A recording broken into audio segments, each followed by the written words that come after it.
Racist banker calls black millionaire a thief. Her mouth drops when she found who he was. The big glass doors of the prestigious First Continental Bank slid open with a soft, expensive whisper. The air inside was cool and smelled of lemon polish and old money. For most people, walking into such a place made them stand a little straighter, speak a little quieter.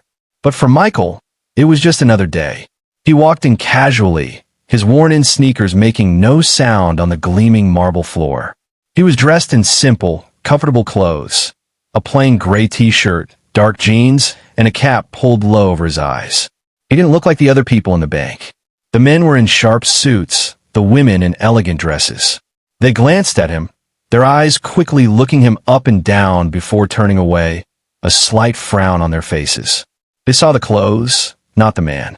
Scrolling through emails completely at ease. Little did he know, the day was about to take a sharp turn. What happened next is something you would never expect. Please don't forget to subscribe. First encounter with the female banker. The queue moved slowly. Finally, it was his turn. A young woman banker at a large mahogany desk waved him over without a smile. Her nameplate read Emma. She had blonde hair pulled into a tight bun and a sharp, pointed face. As Michael approached and sat down, she gave him a look. It wasn't just a glance. It was a full-body assessment that ended with a subtle curl of her lip. Disgust. Yes. How can I help you? She asked, her voice dripping with fake politeness. Good morning, Michael said with a warm smile, ignoring her tone. I'd like to make a deposit, please. All right. Account number? She asked, her fingers poised over her keyboard, ready to get this over with. Michael gave her the long string of numbers. She typed them in, her eyes flicking to the screen. Her bored expression suddenly changed. Her eyebrows shot up. She leaned closer to the monitor, as if she couldn't believe what she was seeing. She looked from a screen to Michael, then back to the screen. The account name and the man in front of her did not match in her mind. This is a high-level executive account, she stated, her voice now cold and suspicious. I need to verify some things. What is the full name on the account? Michael Isaac, he replied calmly. And you are depositing this amount?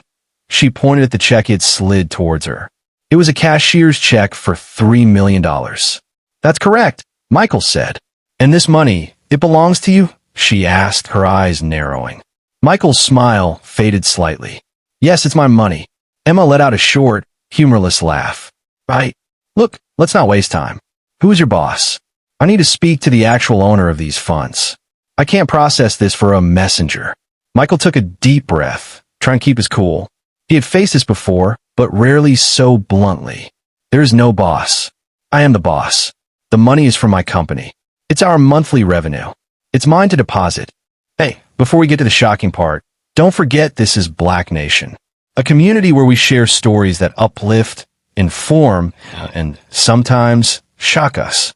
If you're enjoying this, make sure to subscribe for more interesting stories like this one. Now, back to the drama. The banker's face hardened. Her politeness vanished completely. I don't believe you. People like you don't have this kind of money. Not honestly, anyway. Where did you really get this check? Did you steal it? The word hung in the air between them, ugly and sharp. Steal.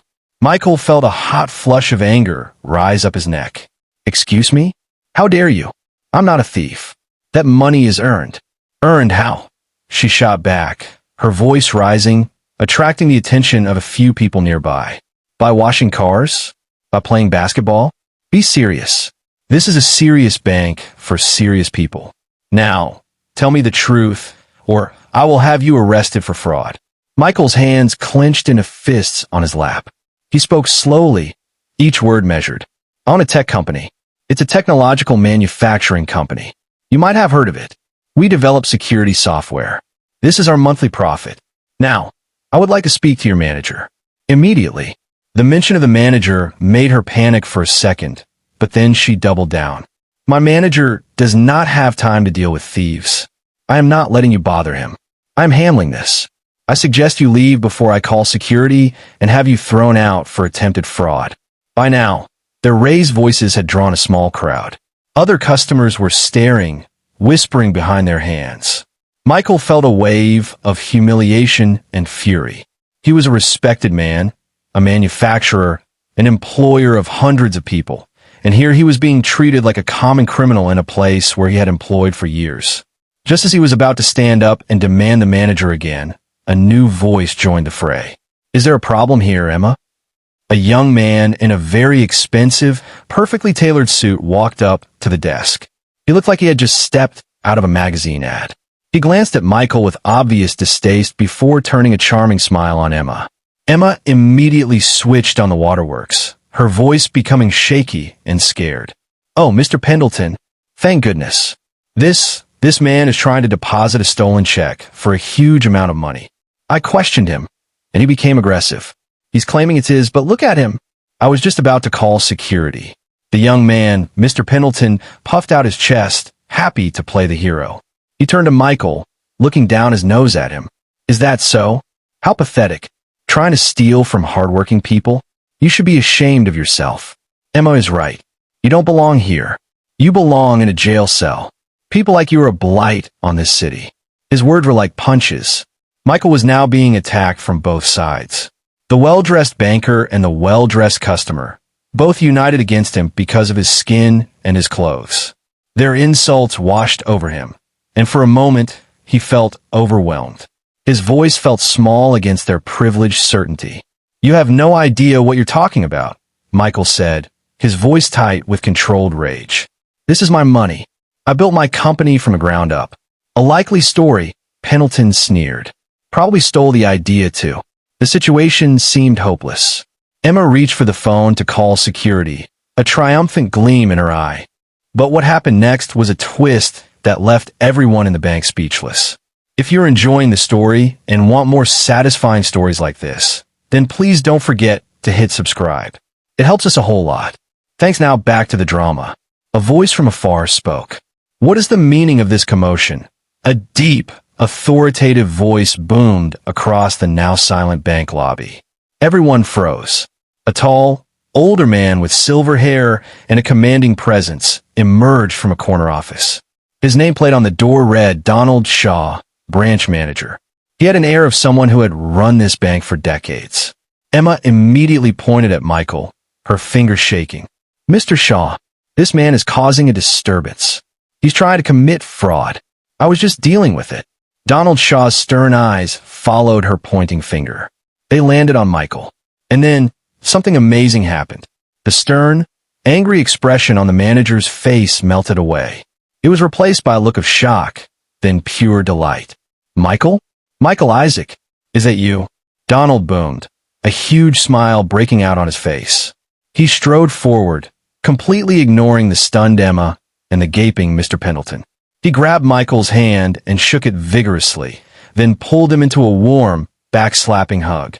"My friend, it's so good to see you. What are you doing waiting out here in the lobby? You should have just come straight to my office." The entire bank was so quiet you could hear a pin drop. Emma's face was white as a sheet. Mr. Pendleton looked confused, like he'd just missed a very important step in a conversation. Michael finally smiled, a real, relieved smile. "It's good to see you too, Donald. I was just trying to make my usual deposit, but there seems to be a problem." Donald's smile vanished as he turned to look at Emma. "A problem? What kind of problem?" Michael took a deep breath. "This young lady, Emma, refused to believe the money was mine. She accused me of stealing it. She called me a thief and refused to let me see you. This gentleman," he nodded toward Pendleton, "then decided to join in and also called me a blight on the city. I stood here trying to explain myself as they drowned me in insults." Donald Shaw's face went from friendly to thunderous. He turned to Emma, his eyes blazing. "You did what?" Emma was trembling. "Yes, sir. I didn't know. You didn't look." "Didn't look like what?" Donald's voice was dangerously low. "Didn't look like one of our most valued clients? Didn't look like the man whose company's money helps keep the lights on in this very branch? Didn't look like Michael Isaac, the single largest private shareholder of First Continental Bank?" Each question was like a hammer blow. The people in the bank gasped. Donald wasn't finished. He was addressing the whole room now, his voice filled with fury and pride. "This man is not a thief. He is one of the richest black men in the country. He owns Altabot Technologies, a multi-million-dollar tech empire. That check you called stolen is his monthly revenue. This bank has been trying to get him to invest more for years. In fact, during the financial crisis 10 years ago, when this very bank was struggling, it was Michael who lent us the capital to stay afloat. He is not just a client. He is a pillar of this institution. The truth was out. The full, shocking, humiliating truth. Emma looked like she was about to be sick. Mr. Pendleton had slowly been trying to back away into the crowd. Donald Shaw pointed a finger at Emma. You have been here for 2 weeks. 2 weeks, and you have managed to insult and accuse our most important benefactor. You are a disgrace to this bank. You are fired. Clean out your desk and get out. Now. Please, sir. I'm sorry. I didn't know. Emma begged, tears streaming down her face. She turned to Michael, her eyes desperate. Sir, please forgive me. I need this job. Please tell him. Michael looked at her tear-streaked face. He remembered the disgust in her eyes, the way she so easily called him a thief. He thought of all the other people she might treat this way. He shook his head slowly, his voice quiet but firm. You weren't sorry when you thought I was nobody. Your apology now is not for me. It's for my money. That's not an apology. That's just fear. He turned away from her. Donald then snapped his fingers at 2 security guards who had just arrived. He pointed at the now pale Mr. Pendleton. And throw this man out. He is no longer welcome in this establishment. The guards grabbed a sputtering Pendleton by the arms and escorted him firmly towards the exit. Donald turned back to Michael, his expression apologetic. Michael, my friend, I am so terribly sorry. This should never have happened. Not here. Not ever. Please come to my office. Let me process that deposit myself and get you a cup of the good coffee. Michael nodded. He took one last look at the scene.